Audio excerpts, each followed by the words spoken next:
My name's Gareth and welcome to Fat Pigeon Reviews. Now today we're taking a look at these retro speakers from the 90s, the Mission 761Is.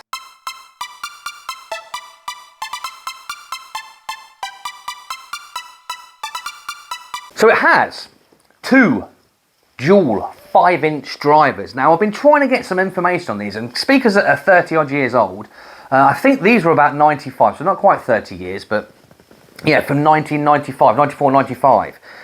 But it's, like I say, it's difficult to get the information. Now what I have found out is that they're 58 hertz up to 20,000 hertz. And they're about 6.3, 6.5 kilos in weight. They've got quite a good weight to them. I can't figure out or find, I think it's like some sort of polymer, some sort of a plasticky base mid-range driver on the two 5-inch drivers. But I can't actually pinpoint what it is actually made out of. I don't think it's paper. It could be paper with a coating on it. Again, I'm not entirely sure. It's got these slots here, which are the front ports next to the tweeter there. And obviously you've got your Mission logo there. Underneath the 25mm silk dome tweeter. Now, they're not a big speaker.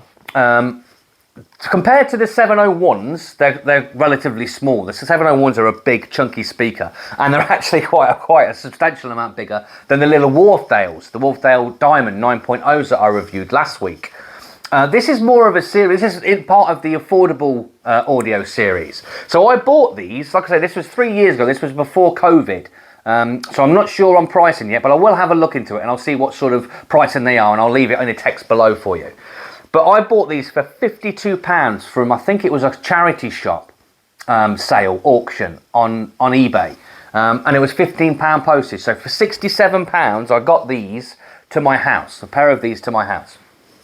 And I was over the moon with them. 3 years ago, these were fantastic. I just wanted to give them a try. Again, I used to be a Mission fan back in the day, and I thought, let's give the dual cones a try. Now, I was always quite relatively happy with the Mission 701s, but now I'm getting into more and more hi-fi, and I'm trying more and more speakers out. The Missions are sort of like, because I'm getting more of a portfolio, I'm listening to more speakers, like I say, and the Mission 701s, unfortunately, start making their way down the list a bit. Other things are knocking them down the list. But for today, like I say, the Missions, the sound quality of these, now they're a little bit, because I've been listening to a lot more speakers now, I'm trying to sort of ground myself a little bit. Not ground myself, but I'm trying to categorise these as, these are the affordable range. These were £67, so I'm going to review these on the £67 that I spent on them. They're not going to be like the fine audio F500s that I've got. They were like £850, £900 for about 300, around the 300 mark, 325, 350, I think, maybe 299. Again, not much information out there. But I wouldn't have been necessarily that happy with them if I'd have paid the full price of 300, say. But I mean, we've come a long way with speakers nowadays, with the components that we use and the materials that we're using, and the technology, and obviously the engineering's come a long way. So as you can see on the back, they've just got a single pair, one pair of binding posts. Unfortunately, obviously they're not bi-wireable, they're not bi-ampable with just the single pair. Again, these weren't a high-end pair of speakers even back in 95. So again, just the single pair of binding posts on the back. So for the sound quality of these, for the £67 I paid, they sound good. They're not the punchiest of bass. Now the bass doesn't get that low, should I say. It isn't, I mean, from the specs that I've managed to find, 58 hertz to 20,000 hertz, they're not going to get massively low. They're sort of punchy. They're more snappy. They're a little bit, throughout the whole speaker, the theme is a little bit thin. They're a little bit thin. I'm not saying that they are. For £67, they're good.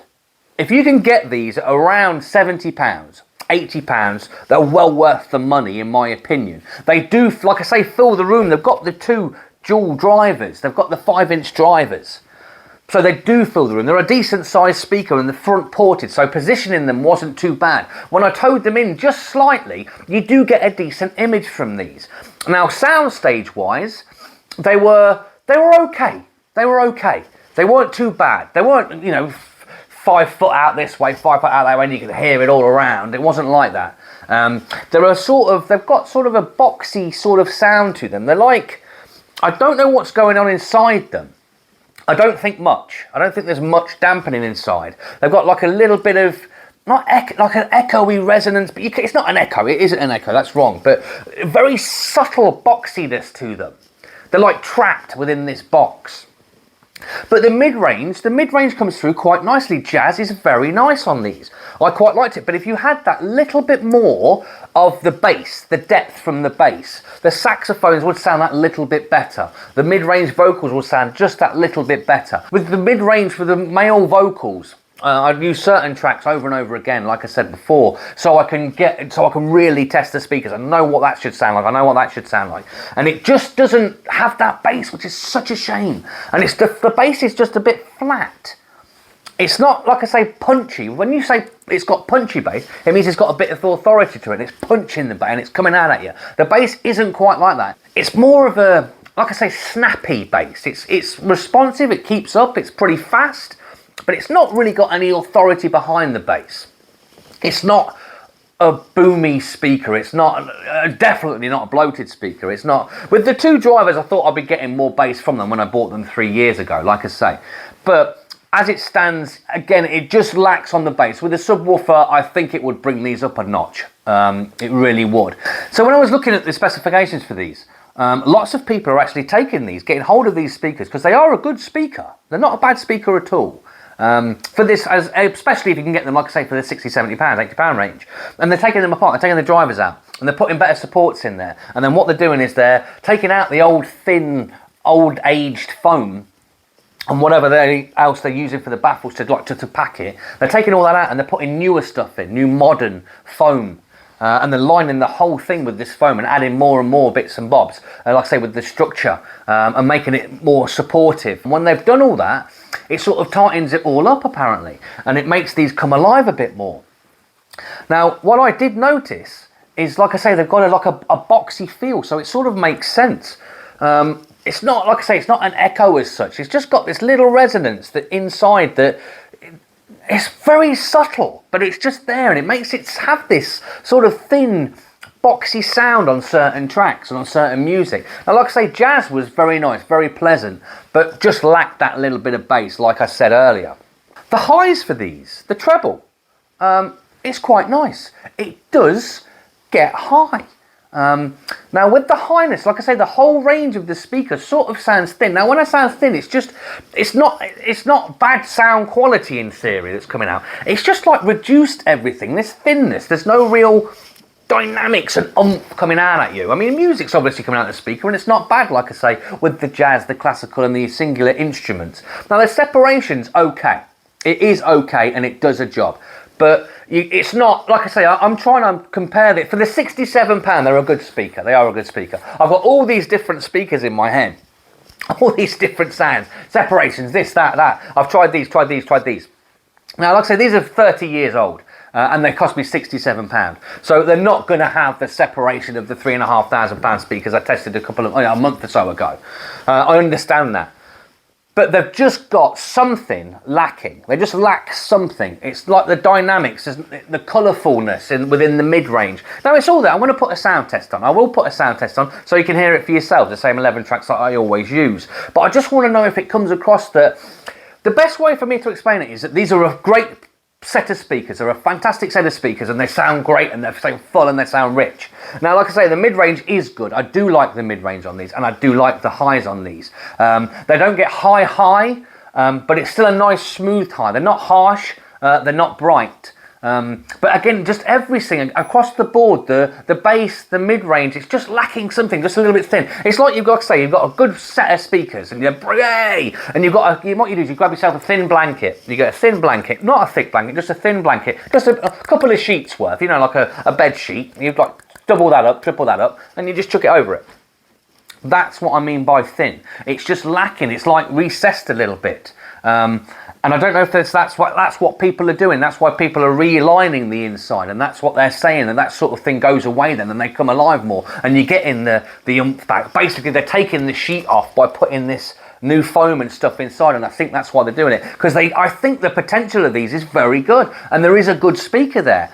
It's just something, this thinness, this lacking a little bit. The details there, it was very nice. I really liked them through the turntable. As you know, I'm a big turntable fan. I mean, if you don't know that, hit like, hit subscribe. learn that I like vinyl. Watch my other videos. See how you get on. Like I say, like, subscribe if you're enjoying the videos. So, yes, I've lost my train of thought. I went straight... Sorry, the vinyl. So, yes, the vinyl was nice, but not all speakers cope very well with the vinyl, but these did. The detail retrieval from the high end, from the treble from these was very good. I was very impressed. Again, very impressed for £67. And they're a decent sized speaker, like I said. They do fill the room. They've got a nice sort of ambient. They give it a nice sort of, it ripples through the room. It's not room filling. It's not in a bad way, but they're obviously more room filling than the Wharfdales, like I said. But the sound, like I say, with that sheet, it's just like someone's put a sheet on you. You think, oh, this could be so much more. And I think, like I say, with that upgrade, if you were interested in these, and if you can get them for £60, like I say, I bought them a couple of years ago or so now, 3 years ago now, before COVID. So you might not be able to get them for that sort of price now. Hopefully you can. There's not, hopefully there's an abundance of these, because they were quite a common and affordable speaker back in the 90s. Yeah, I mean, this was just supposed to be a quick review, just to give you, I want to get the older stuff on. And what I might even do, just for my own sort of sanity, as it were, I might take them apart and I might do this upgrade.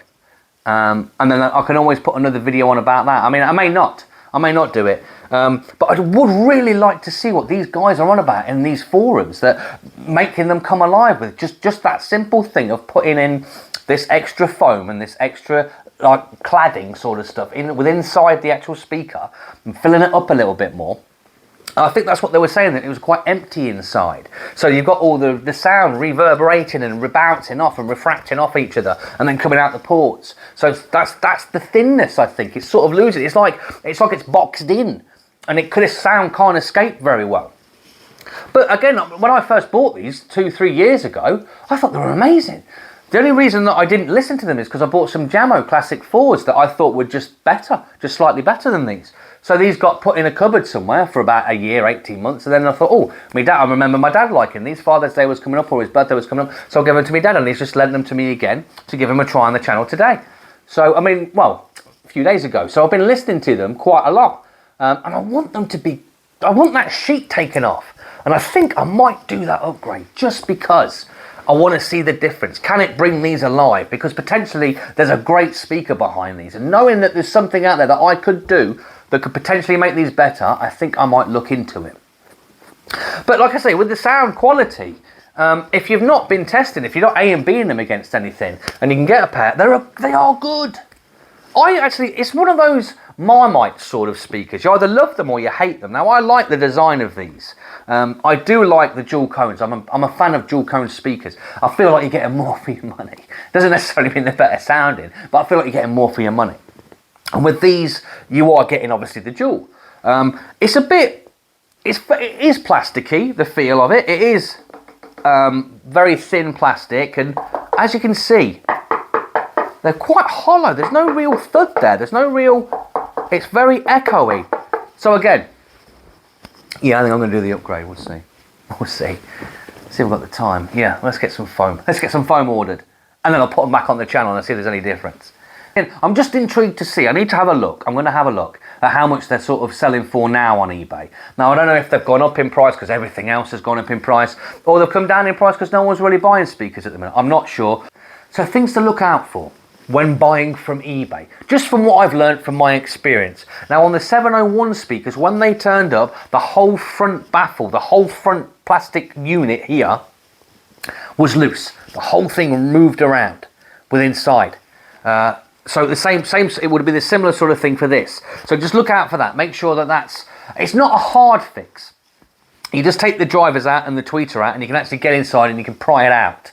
It will peel the vinyl, the veneery vinyl finish off of it. So just be very delicate. Hopefully it won't happen to you. Hopefully it was just a rare case for me where the whole front baffle, the whole thing, the whole unit itself was rattling around inside. Obviously it was unplayable because of the resonance of the speaker was making it rattle all the time. So just that's something to look out for. Also on this one especially, and on all older speakers as well, the vinyl, the veneer, the wrap that it comes in, the actual finish on it starts to get older and it starts to get brittle. It also, if you notice on a speaker that you're looking at, if it's got little bits missing, chunks missing, I'm not sure if you can see that. The veneer starts to peel back a little bit. Now, if you've got a big piece missing, a big clump missing, and you think, oh, it's only a small bit of damage, you know, I can sort of repair that, or I can live with that.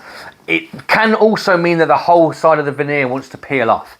When I picked these up from my dad's house, like I say, a few days ago, I put my hand on the bottom and it went quick, and a little bit from underneath, I think it was on the other one, started to sort of peel away. The actual finish, the veneer, vinyl wood effect, started to peel off the bottom.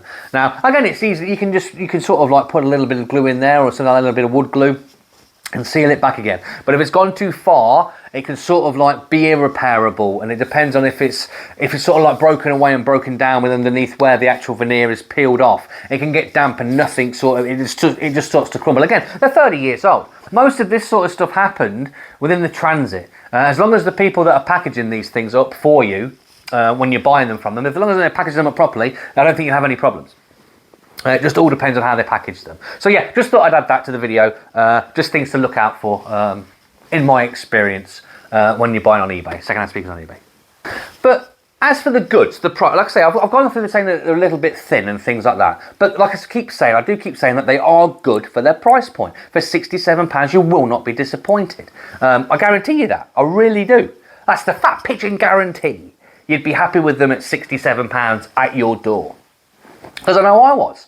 I really was. Now, I always keep my amplifier on flat. It's always on direct. I never tweak with anything. I don't change the balance normally or anything like that, or the tone controls. But I did have a play around with these just to see if you could get the bass a little bit more. And you could. I didn't really like it.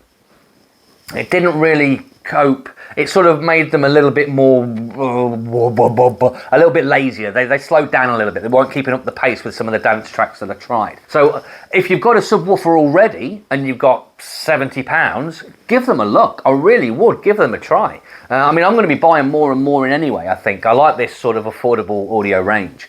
So what I'm going to try, I've actually got some Kefs. I'm actually borrowing some Kefs from my dad also. But we'll be looking at those next time, in the next few days.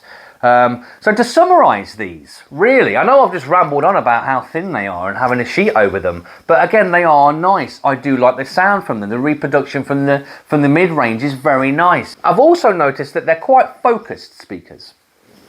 So when you move around the room, you sort of lose, if you're not directly in front of the line of sight, in theory, they do lose quite a lot. They lose a bit. They are a very focused speaker. But as soon as you put them down and that's where you sit listening to your music, you'd be absolutely fine. You know, you don't have to mess around with them. But again, when you're walking around the room, it does like sort of fluctuate. The sounds are a little bit because you're not right in, like I say, in the line of sight of them. So just bear that in mind. Yeah, like I say, just a short video. Just because I've got these in-house, give them a test. I wanted to have a play with them again. And again, I do like these. I can't stress enough that, like I say, I feel like I've been knocking on them a little bit too much and putting them down, but they are a decent speaker. For this price point, I know I keep saying it, but for £67 or £80, if you can get these for £80 to your door, maybe 90. I mean, £100 you'd be a little bit, no, they're okay for £100, but they're good for £60, £70. If you're paying £150, £200 for them, then no. Unless you're willing to do the upgrade to them. Then they might be worth £150. Maybe, I don't know if you want to put the time in. I think they'd be worth £150, maybe £120, £150 when you've done the upgrade to them. So if you can get them in for about £60, £70, £80, it'll be worth you doing the upgrade, just taking the fronts off, chucking some foam in and seeing what they sound like. Because I am intrigued and I think I might actually look into doing it myself. Because it's not a massive job just to refoam it. Like I say, I'm going to wrap it up. That's it. Video. Okay, I will put a sound test of these as well with the same 11 tracks on like I normally do with the speakers that I review. So listen to them through your headphones or through your desktop. So from your phone you don't really tell a difference at all. But if you've got decent speakers on your desktop for your computer, or you've got some nice headphones, wear those and you can tell the difference between the speakers that I'm putting on. If you haven't already subscribed, feel free. Subscribe, it's free. Hit the like. That's fine. And yeah, if you want to follow this affordable series, affordable audio series, it's very mouthful to say, I can't say it all the time. The affordable audio series, Like I say, I'm going to be buying every month. I'm going to be trying to buy something new, brand new maybe for about £100. Like I said, I did the Wharfdales last week. I borrowed these. I've got some Kefs, like I say, coming. I want to try those within the next couple of days. I'll put a video out. These are better. These are better, in my opinion, than the 701s. The 701s are a bit bloated. The bass for me overtook everything. It just overpowers everything. Overpowers the mid-range, overpowers the treble. And like I said, they were a little bit mushy. These haven't got the mush. These have got rid of the mush. And again, they're not massively bassy, so they're not going to have the same problem as the 701s. The Wharfdales. Now, I love the little Wharfdales. For that money, brand new. Oh, yes. The tonality and the richness and the dynamics of those speakers were very good. Thank you so much for watching.